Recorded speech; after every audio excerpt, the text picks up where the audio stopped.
articles of clothes and the occasional sign of their faith in a better future. Today's airlift was conducted by planes from the UN, the Australian and New Zealand Air Forces.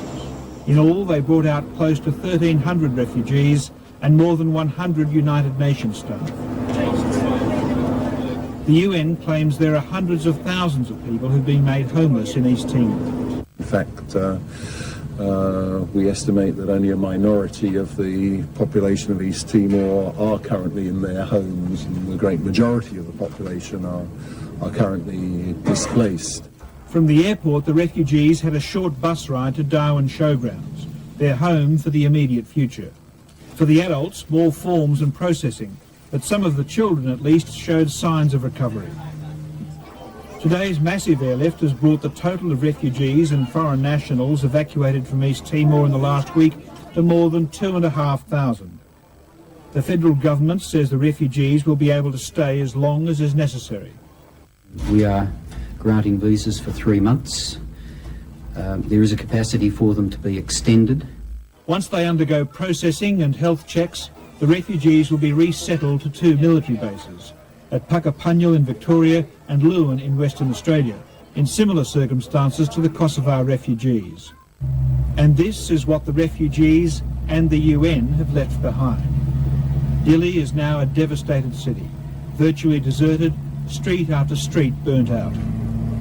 Within hours of the UN team leaving, a column of smoke was reported rising from the compound. It's believed to have been looted and burned to the ground. A handful of UN staff staying on to pave the way for the peacekeeping force is now staying at the Australian consulate in Dili. With the UN compound now closed, refugees are having to fend for themselves. The lucky ones are living in makeshift camps in West Timor. The not so fortunate remain in hiding in East Timor's mountains. All are suffering from a lack of basic supplies. From a distance, this looks like a normal day for the East Timorese. Children play as mothers do their chores. But look closer into the faces of these people and the misery is unmistakable. This is West Timor, home now to 115,000 refugees. Some came here by choice to escape the militias. Many were deported at gunpoint.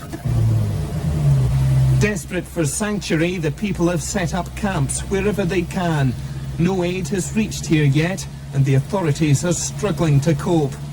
Kendala-kendala pertama pemerintah daerah kita, yaitu dalam menyediakan tempat-tempat, yaitu khususnya akomodasi, dan teratasi masalah tenda-tenda, kemudian air musim sekarang musim kering.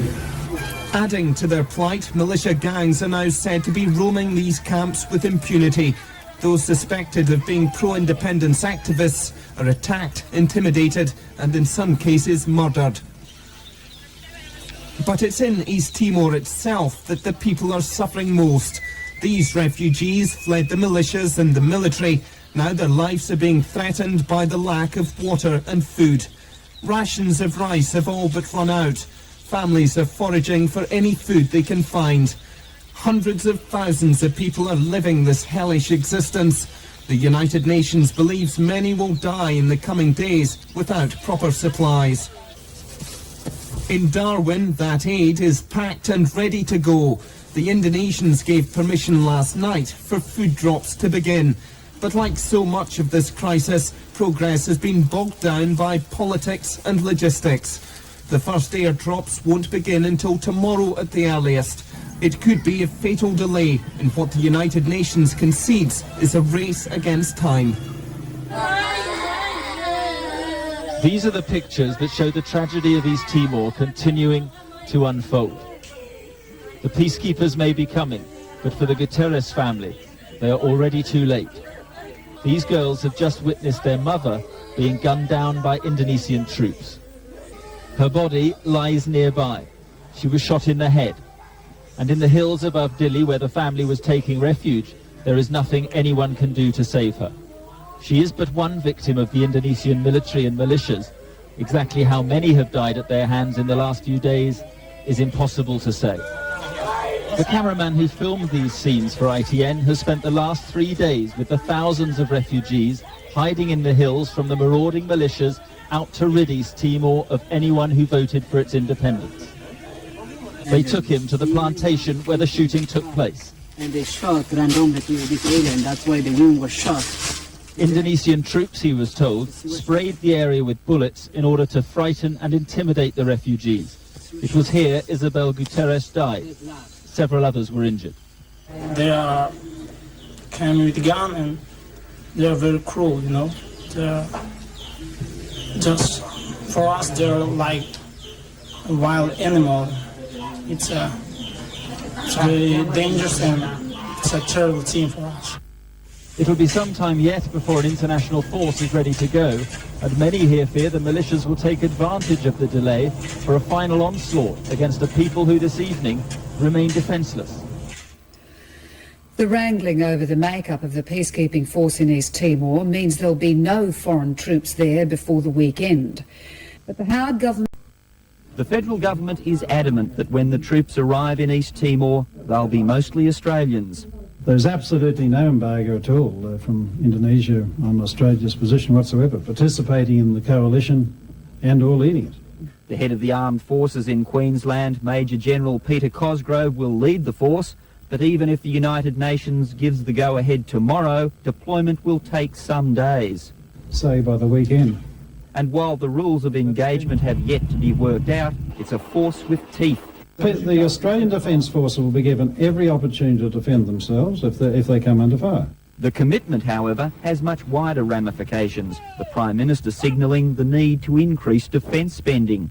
There are concerns about Australia's ability to sustain forces any distance from our shores. Probably would be talking about 6 to 9 months, the extent of a very significant Australian commitment. Extending that capacity is just one demand on the defence budget. There's also the need to replace ageing naval vessels, the F-A-18 fighters, and more. The pressures will still be there with technology increasing and the demands, like in manpower costs increasing, operating costs increasing. At its current annual rate of 1.9% of gross domestic product, around $11 billion, Australia's defence spending is at its lowest since before the Vietnam War. We may need to push up the defence spend by somewhere around $3 or perhaps even $4 billion a year. Despite the current $5 billion budget surplus, such an increase would have long-term repercussions. It's a lot of schools, it's a lot of hospitals, it's potentially quite a large dent in unemployment here in Australia, or as I say, it's a handy-sized tax cut. And that's on top of the commitment to East Timor, estimated to be as much as $1 billion a year.